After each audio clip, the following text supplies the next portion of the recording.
Good evening, everyone. This is John, and this is going to be the free video for tonight.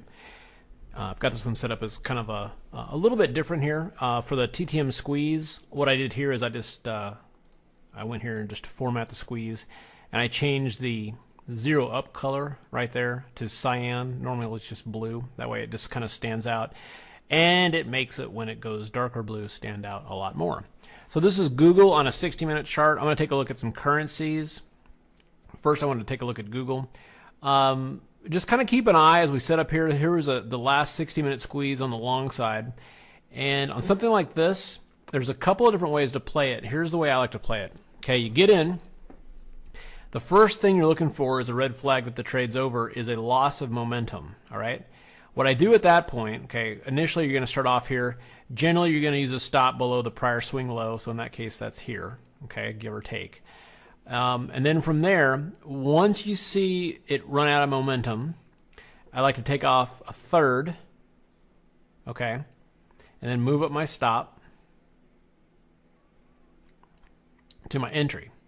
And then from there, I'll actually wait for red TTMs to exit the rest. And here you can see we just kind of kept cruising along here. And, you know, this is a 60-minute chart that fired off on the 4th, and it's still good, even though we've had some pretty horrendous sell-offs during this time too. You can't really tell, but from here, you know, this was like a 10-point sell-off right here. But so that's just kind of way. The whole idea with trading is you actually don't make money trading. You make money sitting, and you make money sitting on winning positions. All right, so that's a way to do that. All right, so that being said, let's look at the 60-minute chart on currencies. So on the dollar index for tonight, we don't have anything setting up in terms of a squeeze. Obviously, the dollar here, the 75 level is pretty key. If we can get through this level decisively to the downside, you're going to see some action. There's a lot of support at this level, though, and so I'm kind of keeping an eye to see if this level is going to hold or get a little kickback rally, at least in the short term in the dollar. So that being said, let's go ahead and take a look at the euro.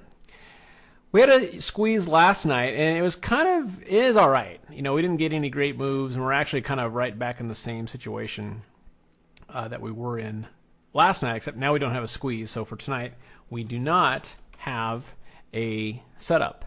Now, the pounds fired off short last night. You had this nice kind of a move that was going on, but again, at this point, we got nothing for tonight. Let's look at Aussie dollars. Aussie dollars were setting up last night, and wow, we are still in a squeeze. You don't see that happen very much. This is a super long squeeze. This play is still valid. Place an order to sell a break of the lows. Place an order to buy the break of the highs. So in this case, if this gets triggered, then you leave this order in for a stop, and you have no targets. You leave it open, and this is a life is like a box of chocolates trade, because you're going to wake up in the morning and you never know what you're going to get. All right, so that's I like that one. Let's look at Kiwi. In the cash market, same thing here. You do have a squeeze setting up. You can do the exact same thing here that we just talked about.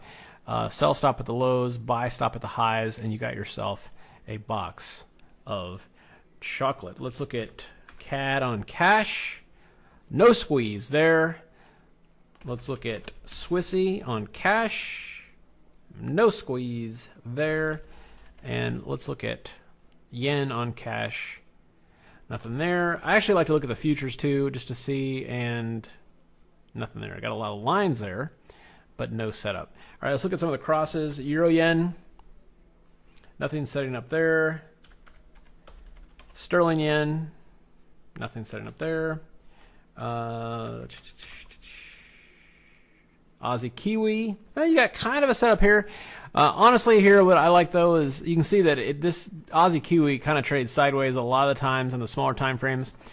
The fact that Aussie Kiwi is in a squeeze usually means that either Aussie or Kiwi is in a squeeze against the dollar. So I'd rather actually just take those. But it's good to know that this is happening here, because you know you need to get movement here also as well if you're going to get movement in the Aussie or the Kiwi. So that's good, but I wouldn't take it. Let's look at Euro Aussie. That's actually a really nice squeeze there.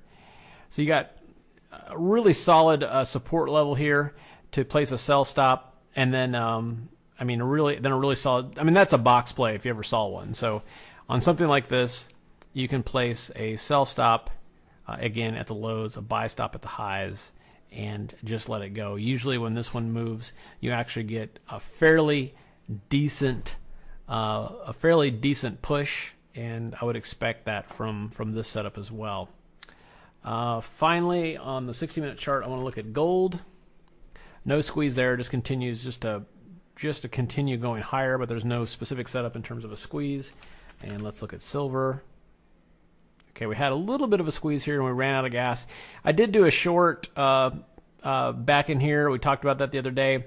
As we came back down, locked in 10 cents profit, and that got stopped today. So kind of back to square one. So in my premium newsletter, I'm going to review all the daily setups that are setting up for the rest of this week. There actually are some big moves setting up, and we'll be talking about those on the daily charts in the premium video. You guys have good trading, and we'll see you at the next update.